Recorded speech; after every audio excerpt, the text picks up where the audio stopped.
that's pretty important for the United States. This has always been considered our backyard, so-called. Our backyard is soon going to be dominated by communists. If it isn't already, I would argue that it is. So this network, the Sao Paulo Forum, includes over 100 political parties and various different types of groups, including Marxist narco-terrorist groups like the FARC and the MIR in Chile and a number of others, and then so-called social movements. They have a lot of money. One of the big sources of their money, as I mentioned before, was the cocaine from these Marxist cocaine traffickers. And then, of course, you had the oil money coming from Venezuela, right? Venezuela was really a key success for the communist movement in Latin America because they could take all this oil money and use it to foment revolution and to rig elections. And so using Fidel's techniques and socialism and revolutionary ideas and the money that's coming from the oil out of Venezuela, they've been extremely successful in taking over Latin America. More than 2/3 of the governments in Latin America today are controlled by members of the Sao Paulo Forum, members being political parties, socialists, communists, etc. A brief roundup, I could talk for a week about each one of these, but a brief roundup. In Bolivia we have Morales, who is a self-described socialist, a good friend of Hugo Chavez before he died, and a big believer in what Chavez always called 21st century socialism, as if this was some sort of new and improved socialism. It's not. It's the same old socialism. We have in Ecuador, we have Rafael Correa, another socialist, proud proponent of this 21st century socialism nonsense. Again, same old socialism. In Chile, which for ages has been a stronghold of liberty in Latin America, they had a very liberty-minded constitution. This most recent presidential election, they actually elected a socialist party, but an actual communist. This woman defected to East Germany. As people were trying to flee from the Soviet Union, they had to build the anti-fascist wall to keep the fascists out, really to keep the slaves in. And the current president of Chile fled to East Germany, so that should give you an idea of her mindset. Of course, the Communist Party of Cuba is a member of the FSP. Dominica is run by FSP Party, the Dominican Republic. El Salvador, actually the guy who's won the election in El Salvador is a Marxist mass murderer. He participated in Castro and Soviet-backed revolutions, executed or ordered the executions of thousands of people in an effort to overthrow the government. And Obama thinks these people are just great. Him and all of his buddies have been promoting this new Salvadorian government as if it was some kind of wonderful thing. They've been sending high-ranking officials down there. Our Defense Department is collaborating with them on all kinds of different projects. And this is all being done openly. There's no secret here. There's nothing in closed, shadowy rooms. This is all being done out in the open. Nicaragua, Peru, Brazil, of course, is really a key player in this Latin American takeover for socialism. We have Uruguay, Venezuela, obviously, and then Argentina's Kirchner, another socialist. Her party is not technically a member of the FSP, but it's very closely aligned to them, and obviously these are all ideological comrades. The U.S. government knows all about all of this, and this was confirmed recently, I think a year or two ago in the Miami Herald. There was an interview with a former American ambassador who had served in Latin America, and he said the U.S. government knows all about the Sao Paulo Forum. We know everything about it. That's why we were spying on the president of Brazil, Dilma Rousseff, the former communist terrorist who helped kidnap an American ambassador. And so the U.S. government knows about all this, but instead of at least talking about it and saying, hey, maybe communist terrorists should not be taking over our quote-unquote backyard, instead they keep quiet about it and they send our tax dollars down there. So many of these governments receive our tax dollars. The Export-Import Bank sent $1 billion of our dollars down to Petrobras, which is a state-owned Brazilian oil giant. So ask yourself, why is the U.S. government sending billions of our tax dollars to communist revolutionaries with designs to taking over the continent and rebuilding in Latin America what was lost in Eastern Europe? That would seem to be a very counterproductive policy, to put it mildly. And I think this will help explain some of it. Castro and the U.S. establishment.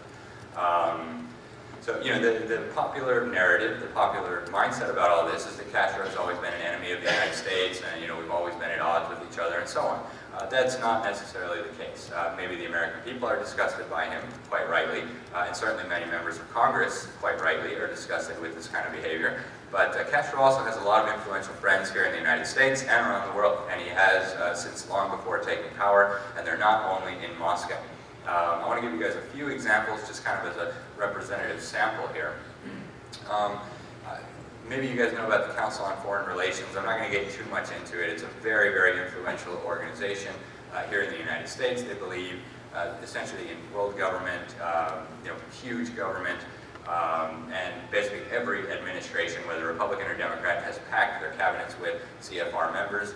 Dick Cheney was a director. Hillary Clinton recently gave a speech before them when she was Secretary of State, and she said, "Oh, how great that you guys are opening a branch in Washington, D.C. Now we don't have to go as far to get to our orders and to know how we should be thinking and what we should be doing." So that should give you an idea about the influence of this organization. It's a very powerful organization. They have a Latin American Studies Director. It's actually I think David and Nelson Rockefeller Latin American Studies Director. Her name is Julia Swig. And first of all, she's been a friend of Castro for more than 20 years. She wrote a book in which she praised a number of Cuban terrorists, some of whom were busted in New York by the FBI in 1962, trying to blow up a shopping mall and murder thousands of Americans. So if I was writing a book, I would not be thanking those kinds of people, but Julia Swig at the Council on Foreign Relations thought that would be a good idea. And I could go through this forever. Her links to the Castro regime are well established, but I'll give you this one last nugget. Lieutenant Colonel Chris Simmons of the Defense Intelligence Agency, he was in charge of Cuban espionage, counter-espionage, figuring out what they were up to here in the United States. He identified Swig as an agent of influence for Castro here in the United States. And this is a long-term policy, right? Council on Foreign Relations has been crucial to a lot of things that happen in the world, and one of those things is Castro's rise to power. CFR member Herbert Matthews, he was a New York Times reporter when Castro was a young revolutionary, and he told all of America that Castro was an anti-communist freedom fighter, and like the founding fathers, just fighting for the liberty of his country, and he was going to have elections and all these great things. Was he an idiot? I don't think so. You can make your own decision. But U.S. State Department, long a stronghold of the Council on Foreign Relations, as Hillary Clinton indicated when she said that they were going to tell her how to think about things and what they should be doing. The U.S. State Department played a key role in bringing Castro to power. Now, this might be a surprise to a lot of you, but if it is, I encourage you to read Earl Smith's book. He was the U.S. ambassador in Havana when Castro took over. His book was called The Fourth Floor. There's also some video interviews of him on YouTube if you want to check it out. He talks about how the State Department and the U.S. government were arming Castro and helping him come to power. Obviously, not everyone was deceived. Robert Welch, a very smart man, founder of the John Birch Society later, he identified Castro clearly as a communist. And then after Castro finally announced to the world that he was a communist, Eisenhower said, "Oh goodness, it would have taken a genius of prophecy to realize Castro was a communist." I know it would not have, it was plain to see for anybody who cared to look, and they're not idiots. So some other Castro friends in the United States, the U.S. Chamber of Commerce, they're all about ending the embargo and opening up trade with Cuba so that they can outsource American jobs into a communist dictatorship where they can use slave labor and enrich the Castro regime. The head of Google, Eric Schmidt, is also, he said it was very encouraging what's going on with the economic reforms. Again, sham economic reforms. And the Castro regime is also very popular at the United Nations. And maybe that's not a surprise. I call the United Nations a dictator's club because it is a dictator's club. But Castro is very popular there. They had, for 23 years in a row, they voted to condemn the United States for having an embargo on Cuba. Last year, they voted 188-2 to condemn the United States for having an embargo on Cuba. The two, by the way, who voted against were the United States and Israel. And so now Castro's regime also leads the decision-making committee for the World Health Organization. Those wonderful people that are supposedly fighting Ebola that Obama is sending a bunch of money and supplies to. I wonder how I'm doing on time. So Castro and Obama. Now here's where it gets really interesting. I mentioned before that Castro had been supporting terrorist groups in the United States for a very long time. Two of those terrorist groups were the Weather Underground and the FALN. The FALN was a communist Puerto Rican liberation movement. They always call themselves liberation movements, right? But they're nothing about liberation. So anyways, Castro and the DGI, the intelligence agency, were supporting these two terrorist groups. If Weather Underground sounds familiar, it should. It was a very prominent terrorist group. It was founded by Bill Ayers and his wife Bernadine Dohrn and some other communist terrorists. They bombed the U.S. Capitol, they bombed the U.S. State Department, they bombed the Pentagon, they killed police, and they had big plans to overthrow the United States and put us all under communist tyranny. According to FBI agent Larry Brathwahl, who infiltrated the Weathermen, After they finished overthrowing the United States government, they planned to bring in China, North Korea, Vietnam, and the Soviet Union to occupy parts of the United States. And here's where it gets really wild. One of their top priorities after they had overthrown the United States was to guard against counter-revolution, right? Communists are always worried about counter-revolution because who wants to live under communist tyranny? So how are they going to do this? Well, according to Larry Grathwohl, the FBI agent who infiltrated, he said he was in a room with 25 of these people, including heirs, a lot of them with graduate degrees and these supposedly smart people, and they were going to establish re-education centers for us stubborn people who refused to realize how wonderful communism was. And so Grathwohl asked them, what about those people who you can't re-educate, right? There's going to be definitely some of us who cannot be re-educated to love our communist overlords. So what do you do with those people? And here's a quote from Larry Grathwohl. You can find this video on YouTube. It's very interesting.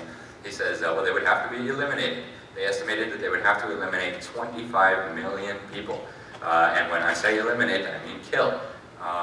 So for those of you who didn't recognize Ayers when I first mentioned him, this is Obama's buddy. His political career began in Bill Ayers' living room. So, terrorist group in the United States, founded by Obama's friend, supported by the Castro regime, and then we get Obama doing all these wonderful diplomatic resets with Cuba. Interesting stuff to think about, I think. So what is the long-range plan? What is all this about? Where does Cuba fit in to the big picture? Well, the end goal, and if you listen to them, they'll tell you, the media won't tell you, but if you listen to the people who are kind of running things, at least on the surface, they're very open about what they're working toward. They call it a multipolar new world order. You've probably heard the term new world order before. It's their term. It's not particularly descriptive, but it's what they call it, so we can use their term. And basically they've all described what this new world order is going to look like. A world government with a neutered United States, and I'll get into some quotes in just a minute. Probably a lot of you guys have heard the Americans promoting a new world order, Bill Clinton, George Bush, et cetera, George Soros. They love this new world order, Henry Kissinger, of course. But I want to look at what some of these third world dictatorships are saying about their new multipolar world order. So one of the steps on the road toward achieving this new multipolar world order is dividing the world up into these regions. Castro is a key player in a number of things that are happening in Latin America right now. One of those things is the regionalization of the continent. They're smashing national sovereignty and setting up these regional governments. Very similar to the European Union, actually, or the African Union, or any of these unions that you look at. Putin has his own going, the Eurasian Economic Union, which is eventually going to become the Eurasian Union. So they're dividing the world up into these really arbitrary regions, right? If you're on the same continent, we'll put you under the same regional government, regardless of what you think. And Castro has been a key player in all of this. There's lots of these regional regimes that are being built that I could talk about. I'll mention a few. UNASUR, depending on Spanish or Portuguese. It's the Union of South American States. So it's basically like an EU type structure. They're building a South American parliament, a South American currency, and a South American government. They're integrating their militaries. So if that sounds suspiciously like the Soviet Union, remember what we talked about earlier with their self-declared goal of this Sao Paulo Forum. They have CELAC, the Caribbean, I can't remember what it stands for anymore, and it's in Spanish. But it's another one of these regional groupings that includes every government in the hemisphere except the United States and Canada. Castro got to be the president not that long ago, so good fun. And then you have ALBA, which is the most extreme of these. And the communists are quite good at deception. There really isn't a big difference ideologically between, say, the regime ruling Brazil right now and the Castro regime. But on the surface of things, at least, you have the radical ones, right? That's Castro and the Chavez regime, now the Maduro regime in Venezuela, Nicaragua, and these. And so they created this thing called ALBA, the Alliance of our Bolivarian something. Then you have Mercosur. And of course you have the BRICS, right? Brazil, Russia, India, China, and South Africa. Excuse me. And so these are all tools that are being used to guide the world toward this thing that they openly tell us in their declarations, in their public statements, is called this multipolar new world order. So again, Castro is a key agent of this in the Americas, but worldwide the same thing is actually going on. You have, in Africa you have the African Union, again in Europe you have the European Union, and the whole world is being divided up into things. And if you don't think it's going to happen in North America, well, they have big plans for that as well. We have the official document, so we don't even need to speculate. In 2006, the U.S. Embassy was working on a plan with the Canadian government to build this thing, the North American Union, where they were going to abolish our borders, and they were plotting ways to get around our Constitution. They were even talking about a North American currency. You know, the architect of that, he died recently, Robert Pastor, but don't think for a minute that they've given up. They certainly haven't. They've adjusted their rhetoric a little bit. Now it's a North American community and a North American passport and all these nice sounding things, but it's all the same, right? So again, Putin and Beijing are both very close to Castro. We'll talk about that on the next slide. And they're helping lead the way toward this new multipolar world order. Again, we have the United Nations, which is a key element of all that, right? Each of these regional governments will be under the United Nations in this multipolar world order. And again, Castro is very popular there, and we need to say no. And so here's my last slide on this, just a couple of quotes. To give you a clue as to where these people are going with their wonderful little new world order. Billionaire leftist George Soros, probably a lot of you guys have heard of him. You know, he recently was busted financing the Ferguson riots and all kinds of other silly stuff. So he said a couple of years ago that the communist Chinese should own this new world order that they're building. To clarify, he said they should own this new world order like the United States owned the previous one. So if you guys like the idea of a new world order owned and controlled by a communist dictatorship that has murdered more innocent human beings than any other entity in human history, by all means do nothing and go home and do nothing. But if that prospect sounds alarming, then we probably ought to get busy. So here's what Chavez said. Chavez is dead now. He died of cancer. Apparently it was the American imperialists who gave him cancer. He said on a trip to Beijing that we're